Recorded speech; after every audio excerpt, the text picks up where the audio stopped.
In this bulletin, COVID-19 daily total hits another high. Daily test positivity average continues upward trend, and collective approach needed to win battle.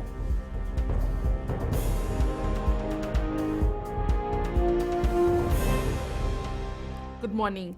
The Ministry of Health has recorded 180 new cases in the 24-hour period ending at 8 a.m. yesterday, and one more patient has died from COVID-19. He was a 68-year-old who was admitted at the hospital for a pre-existing non-COVID medical condition. Permanent Secretary for Health Dr. James Fong says he tested positive during his admission, and his doctors have confirmed it was a COVID-19 death. He was among the 3 patients who died at the CWM hospital in Suva. The second is a 57-year-old who was also admitted at the hospital for a pre-existing non-COVID medical condition. He also tested positive during admission, and the doctors are investigating his death. The third death is a 66-year-old who was declared dead on arrival to the emergency department at CWM Hospital. According to protocol, she was swabbed and also tested positive to COVID-19. Her death is also under investigation. Meanwhile, Dr. Fong says the death of the 42-year-old male at CWM Hospital announced yesterday has now been classified as a COVID-19 death. The ministry is also investigating the case of 2 family members from Drasavitongo in Lautoka who presented to Punja's Health Center. The national 7-day average daily test positivity continues on an upward trend because of an influx of cases. Permanent Secretary for Health Dr. James Fong says the test positivity currently stands at 4.4%, 0.6% short of the World Health Organization threshold of 5%. WHO's threshold of 5% means an infection spread is deemed too high. Dr. Fong says the national 7-day daily test average is 3,124 tests per day, or 3.5 tests per 1,000 population. 2,459 tests have been reported for June 20th. The Permanent Secretary says 44% of the target population, which is 256,117 individuals in total, have received at least 1 dose of the COVID-19 vaccine. 37 police officers have tested positive for COVID-19. Acting Police Commissioner Rusiati Tundravu confirms to FBC News that a bulk of the 37 are from Police Special Response Unit in Nasinu and Totongo Police Station. The 37 cases include 12 police officers at the PSR Unasinu, with 57 family members also in isolation. Tundravu says 9 cases have so far been recorded at the Totonga Police Station and are all in isolation with their families. The other 12 police officers are from other units and are currently in isolation as the Health Ministry continues to swab officers and isolate them accordingly. We are hitting the max now, and as already indicated, the recovery rate should come up in the week. And next week, as we de-escalate from Nasinu Barrack, they've already been extracted, and now we are quarantined down at Coral Coast. From there, there's only one family member that has been, which is affected. A collective approach from all ends is needed if Fiji is to overcome the growth of COVID-19 infections. The Ministry of Health has warned that people need to embrace all COVID-safe measures if we are to quickly return to the new normal. Minister Dr. Iferemi Wanganambete says his ministry is giving its best. However, it also comes down to individuals playing their part. Dr. Wanganambete says while there is no clear indication on how bad the current situation could become, they continue to put in their best effort. We've said all along that we'll give our best response as much as we can, given the expertise that we can and the resources that we are supported with.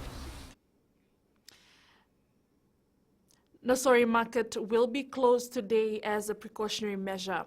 Minister Premila Kumar on her official Twitter account confirmed that the market is closed to allow for decontamination by the Health Ministry team. Kumar says this procedure is necessary for public safety. The market will be open for business tomorrow. An artist from Laos is expanding her business using online platform by diversifying her handmade cultural pieces.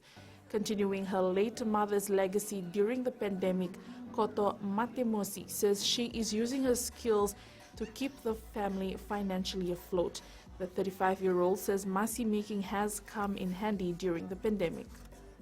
That's how I learned from her, and it inspires me a lot, and it really motivates me to continue her legacy in this time around. And to our latest COVID-19 update for today.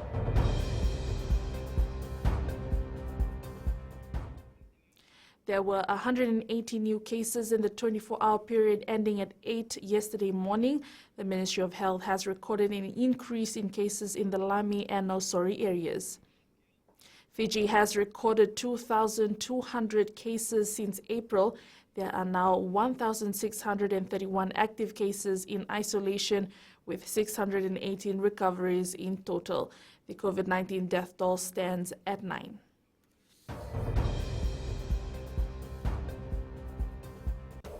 Up ahead, moment of truth for Fiji Sevens.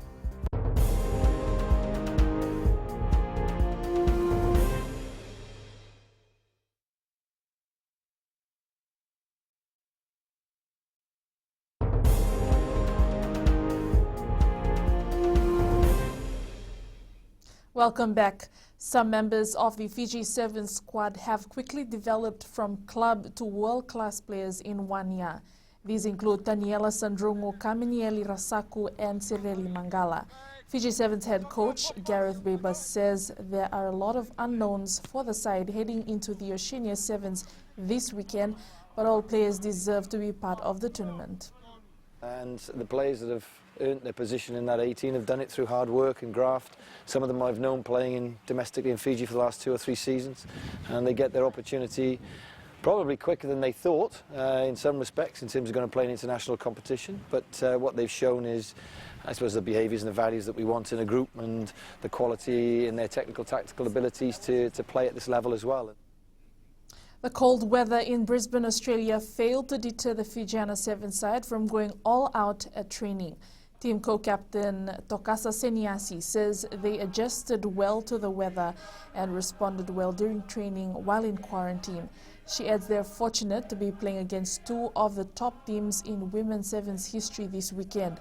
The Naitasiri fly half says they have watched how New Zealand and Australia play and what approach they would take against them.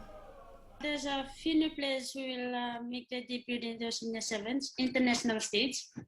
And the bond and the team spirit is very positive and all on the same page. This is very important to us because we're meeting the 2 main teams. They are the tops in the World Series.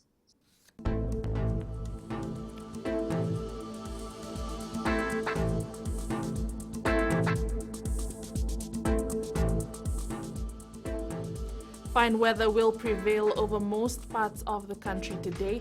There's a slight chance of scattered showers in the eastern and northern parts of the country.